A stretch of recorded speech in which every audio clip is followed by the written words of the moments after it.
Have you ever felt overwhelmed by guilt or shame? Maybe you've messed up, and instead of feeling drawn back to God, you feel like running away. Is that conviction or condemnation?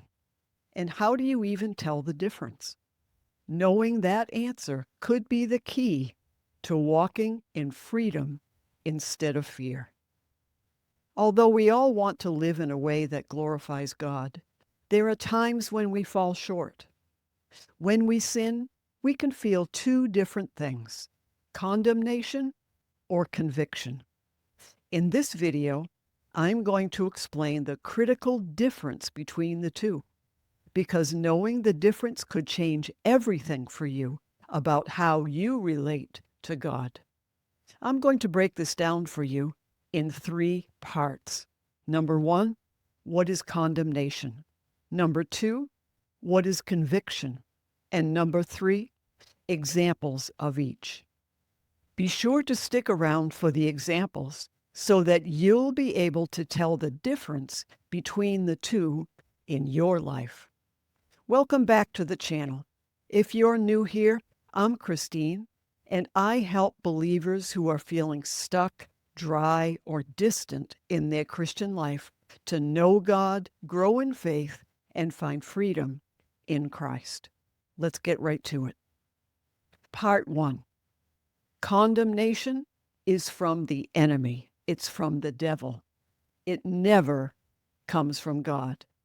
Romans chapter 8, verse 1 says, "Therefore there is now no condemnation for those who are in Christ Jesus." That is a very strong statement. I want to read it again. There is now no condemnation. For who? For those who are in Christ Jesus. For the born-again believer, condemnation never comes from God. So we need to know what condemnation is in the Bible. Condemnation is the judicial act, the act of a judge, declaring someone as wrong, morally culpable, guilty, and dooming that person to punishment. Before we received Christ as our Lord and Savior, we all deserved to be condemned. But when we were born again, we were justified. Justified is a Bible word that means declared righteous. So not only are we not condemned, but God's word says that we have the righteousness of God in Christ.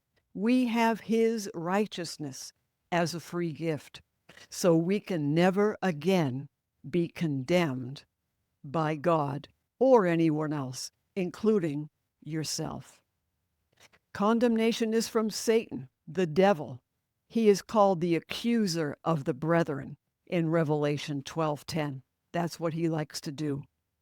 Condemnation is a lie, and it should be resisted and thrown off.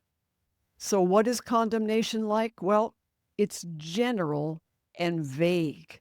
It doesn't point out one particular misstep that you had or one particular thing that you did or didn't do.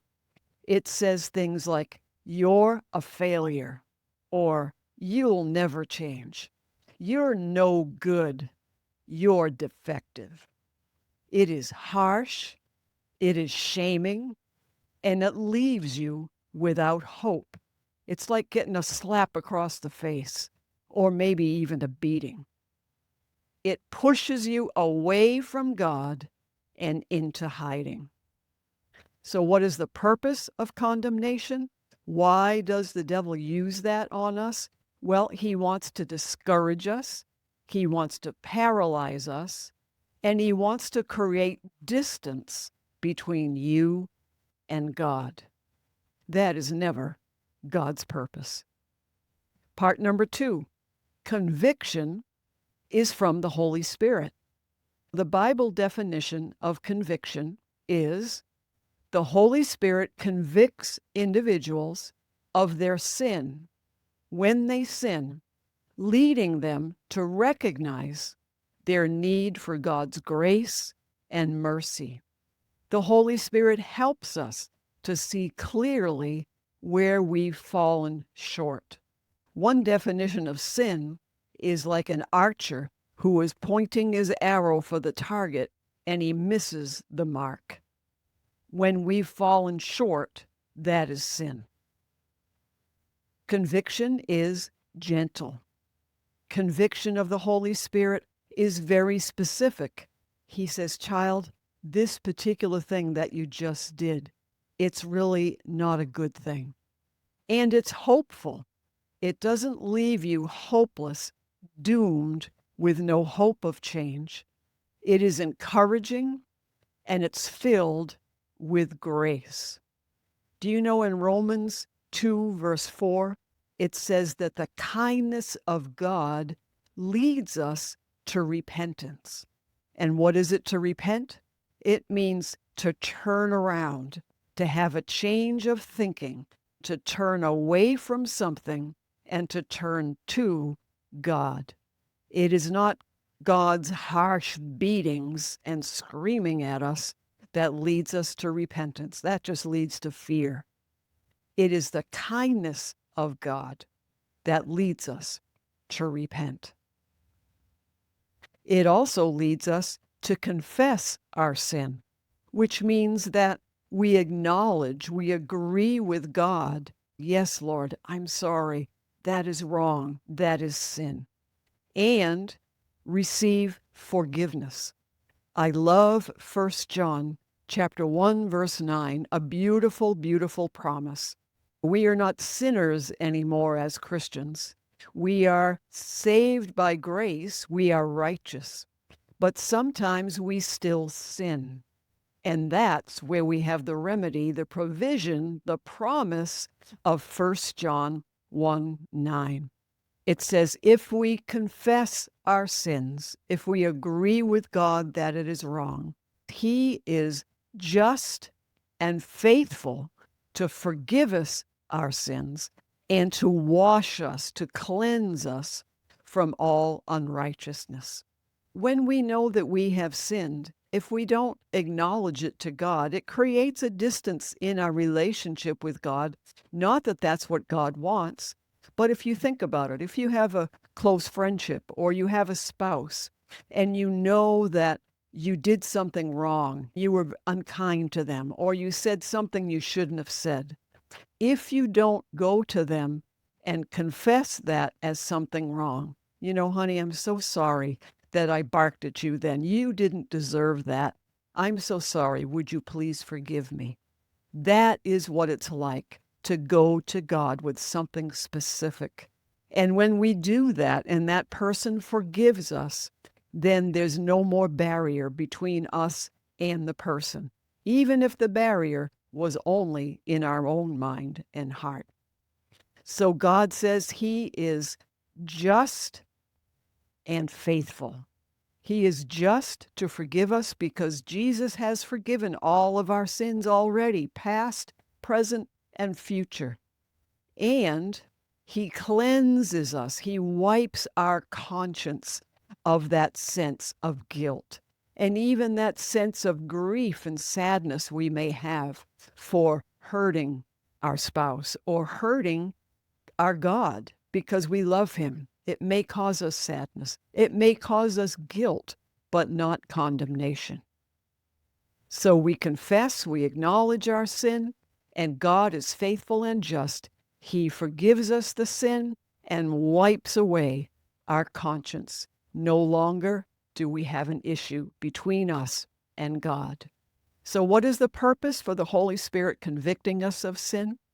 To heal and restore our fellowship and our closeness, our intimacy with God. Now, in part 3, I want to give you some examples. How do you know the difference in the moment about which is condemnation and which is conviction?